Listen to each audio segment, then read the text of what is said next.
Hola a todos, esta es la ayudantía 11 del ramo ICH 1104 Mecánica de Fluidos. Me presento, yo soy Catalina Ford. Cualquier duda que tengan respecto a esta ayudantía o a la materia asociada a esta me pueden escribir. Aquí está mi mail. Y eso. En la ayudantía de hoy veremos dos problemas. El primero de ellos está relacionado con la cinemática de fluidos reales y el segundo es de Navier-Stokes, o sea, de las ecuaciones de Navier-Stokes. Es importante que sepan que el primer ejercicio, este de cinemática de fluidos reales, está destinado solo a los de la sección de la mañana, ya que si es que no me equivoco, la sección de la tarde no vio esta materia. Bueno, un poco para contextualizar esta ayudantía, las ecuaciones de Navier-Stokes son estas, o sea, es esta, y pueden describir todo tipo de fluidos, cualquier tipo de fluido que se le pueda ocurrir, desde agua e incluso arena. Se pueden utilizar en múltiples campos y pueden ayudar a pronosticar el clima, modelar aviones, cohetes, predecir corrientes de agua y un sinfín de otras aplicaciones. Y bueno, para que no se asusten, nosotros veremos casos mucho más simplificados, donde el fluido base es newtoniano, incompresible e isotérmico. Entonces, al final, lo que nos queda es la masa del fluido por su aceleración, eh, y a este lado nos quedan las fuerzas que actúan sobre el fluido, tanto las internas como la gravedad y las externas que vienen siendo por parte de la presión y la viscosidad. Y bueno, esta ecuación es vectorial, así que de esta se desprenden tres ecuaciones según corresponda la coordenada, ya sea cartesiana o cilíndrica. Les recomiendo repasar estas ecuaciones, ver qué significa cada término y ver bajo qué condiciones se van simplificando los términos, ya que para efectos del curso la idea es ir tachando cosas y que la ecuación quede mucho más abordable. Bueno, empecemos. Como mencioné antes, este problema está pensado solo para la sección de la mañana. Así que si alguno de la sección de la tarde está viendo este video, le recomiendo saltarse este ejercicio y ver enseguida el problema 2. Ya, leámoslo. Considere para las siguientes preguntas que el escurrimiento se produce en un plano horizontal y que el campo de velocidades es conocido, tal que, y acá tenemos, donde x e y son las coordenadas cartesianas en la base definida por los vectores ortonormales y tongo y j tongo. O sea, acá tenemos el campo de velocidades, bueno, y también igual nos dicen que el escurrimiento sea el horizontal, y tenemos la asociada a la coordenada x y a la coordenada y. Bueno, acá tenemos que demostrar distintas cosas y el problema después se divide en dos partes, en una donde el mu es igual a 0 y en otra donde el mu es constante. Ya, en primer lugar, nos piden demostrar que el fluido es incompresible. Para esto necesitaremos el tensor de velocidad de deformación S, el cual suele ser una matriz de 3×3 que representa la cinemática del fluido, considerando tanto esfuerzos normales como tangenciales. Cada S sub IJ se calcula de esta forma, donde estos componentes se refieren a la deformación lineal del volumen. Por otro lado, nosotros sabemos que si un fluido es incompresible, este no se podrá deformar volumétricamente. O sea, yo le puedo aplicar distintos esfuerzos de corte y acá en esta figurita, en este cubo que hay acá, va a permanecer igual. Y esto llevado al tensor S significa que si sumamos su diagonal, esto nos debiese dar igual a 0. Tal como escribí acá abajito. Entonces, súper importante, como el campo de velocidad es 2D y como también nos dicen en el enunciado que el fluido se mueve en la horizontal, nuestro tensor cambia. cambia de dimensiones, ya no es de 3×3, sino que es de 2×2. Bueno, acá lo que olvidé mencionar es que acá, si bien está indicado las filas de columnas del 1 al 3, cada número está asociado a una dirección. Por ejemplo, si es que estamos en coordenadas cilíndricas, cartesianas, el 1 se refiere al X, el 2 al Y y el 3 al Z. Y así sería de una forma análoga para las coordenadas cilíndricas. Entonces, solamente en este caso, nos importa el S sub 1, 1 y el S sub 2, 2. Reemplazamos en la ecuación, derivamos según corresponda y nos da que al final esto es igual a 0. Y ahí con eso ya queda demostrado que el fluido es incompresible. Bueno, ahora entramos acá en el caso de que nos dicen que mu es igual a 0. Y con esto enseguida podemos decir que es un fluido ideal y por lo tanto es aplicable la teoría de fluido ideal. Y esto conlleva con que estamos en régimen permanente, el ρ es constante y también el fluido es irrotacional. Y si llevamos esto a la ecuación de Navier-Stokes, podemos despreciar el término asociado a la viscosidad. Bueno, y con esta misma ecuación despejamos simplemente la fuerza de presión por unidad de volumen y reemplazamos. También, como sabemos que por la teoría de fluido ideal de que estamos en régimen permanente y que ρ es constante, podemos eliminar acá estos términos asociados al tiempo. Entonces hacemos el cálculo en X y en Y y luego lo juntamos para armar el vector. Entonces ahí tenemos la parte asociada a X y la parte asociada a la dirección Y. Bueno, esto para que vean el detalle lo pueden parar como el video. Así que continuamos. En la parte C continuamos con mu igual a 0 y nos piden demostrar que el escurrimiento es irrotacional. Como vieron el otro día en clases, este es el vector de rotación. No veremos acá el desglose de cómo se llega a esto, así que si es que les interesa pueden verlo en las clases. Entonces, si es que esto nos indica la rotación y queremos que esto sea, demostrar que esto es irrotacional, sabemos que esto tiene que darnos igual a 0. Entonces, esta parte debe ser igual a 0.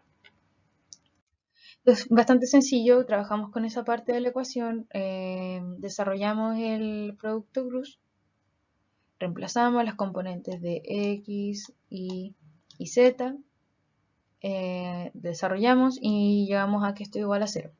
Entonces con eso queda demostrado que el escurrimiento es irrotacional. Luego nos piden determinar el campo de presiones en todo el dominio si se mide la presión P sub 0 en el origen. Y como demostramos antes, y bajo la teoría de fluido ideal, sabemos que el flujo es irrotacional y esto nos permite utilizar Bernoulli entre dos puntos cualquiera, y se va a seguir cumpliendo la igualdad. Y bueno, para efectos del problema, utilizamos el origen y un punto cualquiera XY para así poder armar una expresión válida para todo el espacio. Entonces acá tenemos Bernoulli en XY y acá tenemos Bernoulli en el origen. Reemplazamos el 0.0 en el campo de velocidades, nos da una velocidad igual a 0 y tenemos que el P sub 0 es la presión que está en el origen por enunciado. Luego de este mismo campo de velocidades obtenemos el módulo de la velocidad, lo elevamos a 2 y bueno, luego es álgebra, despejamos el P y nos queda la expresión final que nos da entregar el campo de presiones para todo el dominio. Ahora cambiamos de caso, ya no tenemos el mu igual a 0, sino que sería el mu igual a una constante. Con esto nosotros ya no podemos decir que estamos bajo la teoría de fluido ideal, o sea que la viscosidad ahora sí tiene una influencia importante en el fluido, y la ecuación de Navier-Stokes nos queda así como está escrita acá, considerando lo, el efecto de la viscosidad. Bueno, y esto es simplemente utilizar la ecuación del tensor de esfuerzos viscosos, y ya conocemos cómo calcular el tensor de velocidad de deformación. Así que es solo reemplazar.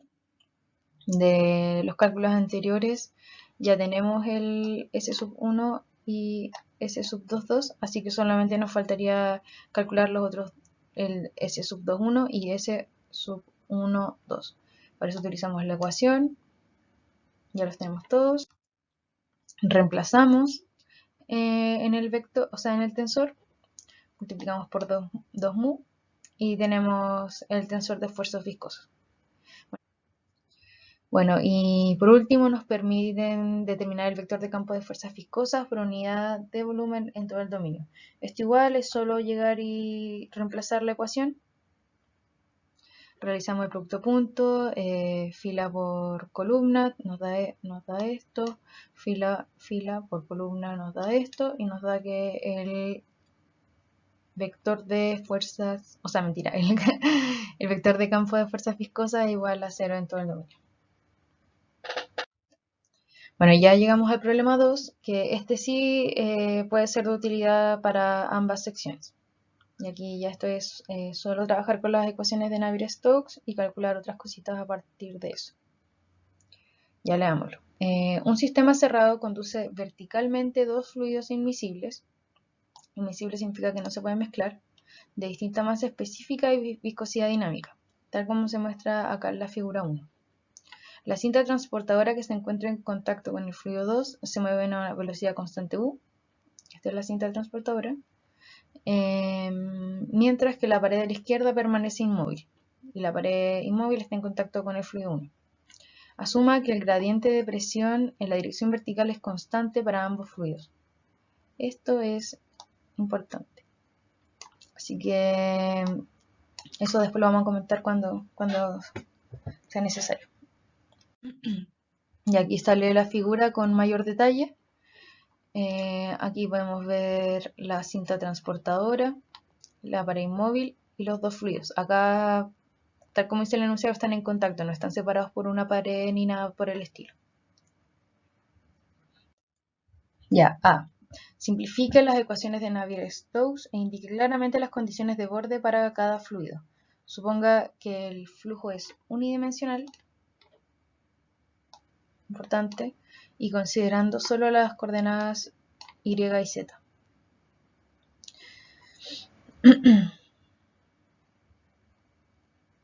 Bueno, como acá a partir del enunciado podemos obtener mucha información para poder simplificar las ecuaciones de Navier-Stokes. Primero nos dicen que la transportadora se mueve a velocidad constante. Es decir, que a pesar de que el flujo se mueva gracias a esta transportadora, siempre lo va a hacer a una misma velocidad en el tiempo. Entonces, régimen permanente. También sabemos que el problema solamente se desarrolla en los ejes Y y Z. Entonces, el eje X, que está perpendicular a nuestra pantalla, no nos entrega información. O sea, si yo tiro esto hacia mí en la pantalla, la velocidad va a ser igual. O sea, esté más cerca o más alejado de la pantalla. O sea, la velocidad en esa componente X va a ser igual a 0. Y también como el flujo es unidimensional y gracias a la cinta es solamente unidimensional en Y, la componente de la velocidad en Y va a ser igual a 0. Ay, perdón, creo que me confundí. Lo voy a repetir. Que no hay flujo en Y, ya que el flujo es solamente unidimensional en Z gracias al movimiento de la cinta transportadora. Sí, ahí sí. Y bueno, con los datos anteriores reemplazamos en continuidad y obtenemos esta relación. Y también sabemos esto está malo. Acá esto es en X. También como sabemos que la velocidad en Z no cambia en X, por lo que mencionamos antes, este término también es igual a 0.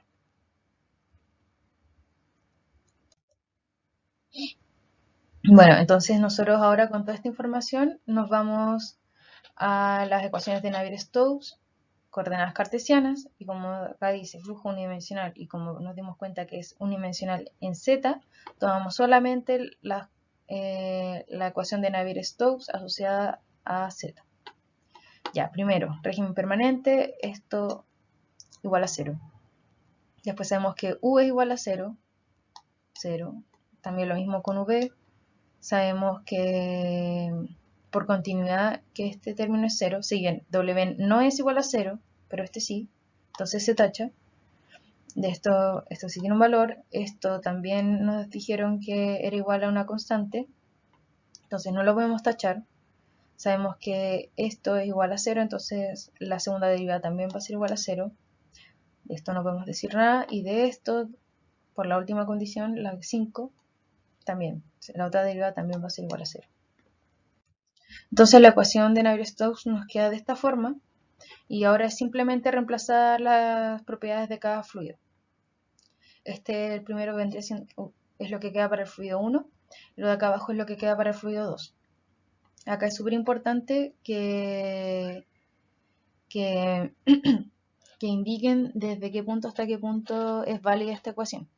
Como sabemos que el fluido 1 es de la pared hasta A y desde 0 a A. Y lo mismo para el fluido 2. Acá sería un error poner de 0 a A porque no estaríamos refiriendo a este mismo tramo, porque estamos utilizando el mismo eje.